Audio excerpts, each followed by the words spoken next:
Hello friends, Muhammad Kazim Sheikh here, and I feel that you all the class 12 students are safe and secure during this testing time of pandemic. Um, my earlier two videos on the first chapter of Flamingo, that is, the last lesson is available on YouTube. I'll send the link again. So this is again third video on this particular chapter, that is the last lesson. In-depth analysis I already gave, and if you have missed those lectures, please go through it. Here is a sort of recapitulation of the chapter, and hope you will enjoy this.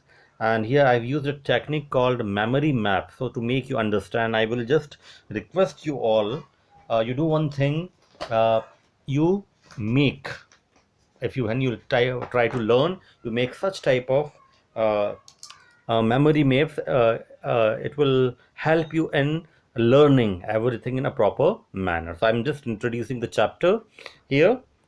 Again, in-depth analysis I'll try to give, otherwise in an elaborate manner I've already explained.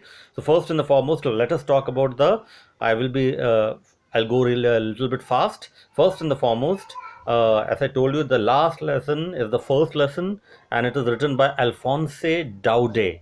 T is silent. Alphonse Daudet, a very renowned, prolific short story writer here, and got it, a very renowned short story writer, novelist. Okay, and this particular chapter is taken from an excerpt from his novel. Okay, so here I am trying to give the introduction of the author. Okay, then the name of the chapter is last lesson, which is an excerpt from his book novel. Okay, the last lesson, an excerpt from his book. What is the background? We have to understand the background if we really want to understand uh, the story. Okay, the background is Franco-Prussian War, which happened in 1870-71. Okay, now this is a very crucial war. It was between Prussia and France, and in this part, actually, both are at that particular time, both Prussia as well as France, they were imperialist countries. But unfortunately, France, it was defeated by Prussia. Prussia defeated France. I hope you understood up till now. So it is based on this Franco Prussian War. In this particular war, Prussia defeated France. France was routed badly. Okay? And now let us talk about Prussia. Prussia, a German state at that particular time. Got it? And today there is no existence of Prussia. You will not find Prussia anywhere in the map. Okay, Prussia is missing. There is no Prussia over here at present.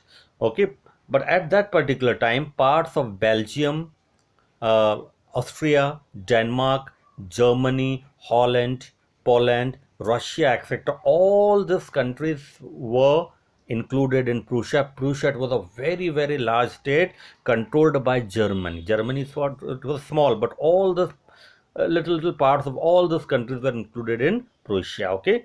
Now, in this particular war, France was defeated by Prussia, and Prussia at that particular time, it was led by a king named Bismarck. Okay, so we have to understand the consequences of this particular war. Actually, the ramifications or consequences or repercussions are mentioned over here. First and the foremost, first, Alsace-Lorraine. It was a very, very fertile province of France. It was snatched from France after the defeat. It was snatched from France. People of Alsace-Lorraine prohibited from speaking their own mother tongue. German was forcefully imposed. These two things they did. First, they snatched Alsace-Lorraine from them. It was a very fertile land. Second, the right of the people of Alsace and Lorraine to speak in their mother tongue, it was snatched from them. They were told that now you have to speak only German. If you don't know, we'll send all the teachers, and you have to learn only German. Okay, so this were the two main, you can say, consequences. Okay, consequences. Now, let us talk about the theme and sub-theme. What were the theme? What is the theme and what is the sub-theme related to it? Theme and sub-theme. Main theme when we talk about, a very important phrase is there which is called linguistic jingoism. Now, linguistic pride is a good thing. Linguistic feeling proud for your language, it is a good thing. But linguistic jingoism is something negative. Why? Because you feel that your own language is superior as compared to the other language. So this linguistic jingoism, it was shown by the Germans by demeaning, belittling their mother tongue. Whose mother tongue? There means French people's mother tongue. ठीक है, French लोगों की mother tongue को उन्होंने demean करा and they said our language is superior, so that's why from now onwards you have to learn only the German. No other language will be taught in this particular region. So in a way, this hijacked the freedom of the people of Alsace and Lorraine to speak in their mother tongue. तो ये main theme है, linguistic jingoism shown by the invaders towards the invaded. Who are the invaded ones? The French people. And who are the invaders? They were the Prussians. Okay. Now this is the main theme. Now sub theme is also running parallel. What is that? And it is for everybody. It is a moral lesson for everybody. How dilly-dally attitude and procrastination affect your life. Okay. Many times we happen, we are just what we are doing, we are dilly-dallying things, we are engaged in procrastination, isn't it? आज का काम कल पर छोड़ना, isn't it? And this really affects our life. So this is another theme.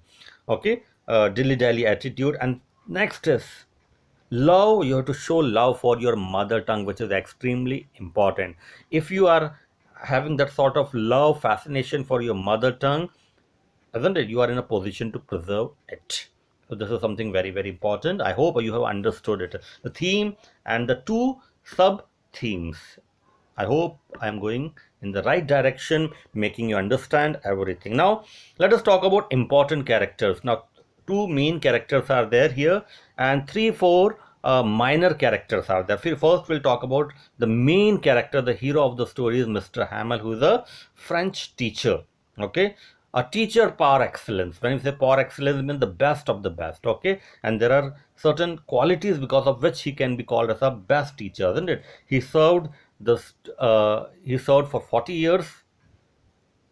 He served for 40 years in the school, and then the order came from the Berlin that you have to leave. Okay, and he is considered the man of character and patience. If you are a teacher, patience is very important. Two main characters, two main characteristics: man of character, man of character, and patience. Okay, and a real patriot. He's a teacher, but that sort of love he's having for his mother tongue, which he taught the students for 40 years. Okay, so Mr. Hamel के बारे में मैंने बताया. Okay, and one more important thing about Mr. Hamel, great orator. He is known for his oratory skill. The lecture which he gave, the lecture which he gave on the last day, it is considered as phenomenal, great. Okay, gave a profound lecture on the last day of class. On what? Talking about importance of preserving mother tongue, and this lecture, it was a hit with the class. Okay, hit on the last lesson. Okay, और एक और चीज़ उनके बारे में पता चलती है. Last, generally what happened, if you know that today is the last day of my job, naturally what happened, you will become lethargic and you will not pay attention to your duty. But he was very, very duty bound. Even on the last day, he performed his duties. He was duty bound. Okay, so ये तो हो गई Mr. Hamel की बात. Okay, now let us talk about France. France का character ऐसा कि at the beginning he's a different person, but at the end of the chapter, as the climax approaches, he's completely metamorphosed, or he's completely changed. At the beginning, isn't it, hating studies, and at the start hating studies, even hating the master, a free going student. Okay, बहुत ज़्यादा उसको किसी चीज़ की फिक्र नहीं थी, isn't it? Very a free student, isn't it? Not much bothered about the studies, anything. Okay, but when he came to know that my master is going and today is the last day, it was like a thunderbolt, thunderclap for him. His attitude changed. Okay, let us see why his attitude changed. Okay, first he was, as I told you, he was always engaged in procrastination. Just 9-year-old boy, but if you are 9 years old, you understand things. But he was not at all interested in learning French language. Procrastination, he was already always engaged, never serious regarding his studies. But realization dawned upon him as he came to know about the last day when he entered the class.